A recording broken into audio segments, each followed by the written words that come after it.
Good morning mga doy, this is Jolam Vlogger and DM Live sa content creator and age of 15. Kit mapasabi ko na lang dito ng ay, ciao!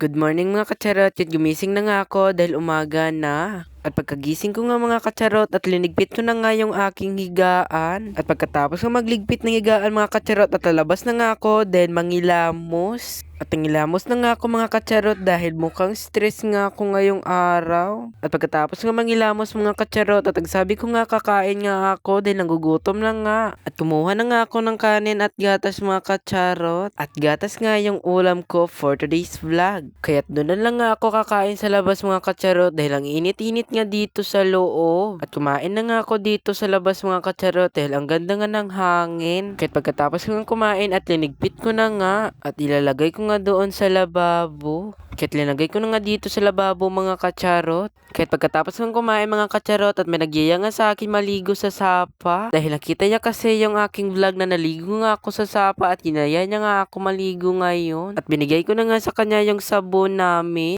Kahit nandito na nga kami sa pangpang ng aming sapa. Kahit bababa na nga kami sana pero may nakita nga kaming isang isda. Kahit bababa na nga kami dahil huhulihin nga namin yung isda. At nakababa na nga kami at wala na nga yung isda mga kacharot. At napatingin-tingin na lang nga kami dito sa paligid mga kacharot. Kahit naligo na nga kaming dalawa mga kacharot at ang lamig-lamig nga. Kahit pagkatapos nga naming maligo mga kacharot ng mabilisan at uuwi na nga kami. Kahit papaakyat na nga kami dito mga kacharot. At nakaakyat na nga kami dito sa taas ng pangpang mga kacharot. At nandito na nga kami sa bahay namin mga kacharot. At ito nga yung bata na nagyaya nga sa aking maligo sa sapa. At bibihis na nga ako at gagamitin ko na yung powers ko. At ayan, ang bilis-bilis talaga ng powers ko at nakabihis na nga ako nga. At pagkatapos kong bumihis mga kacharot at lalabas na nga ako. At goodbye, see you to next vlog.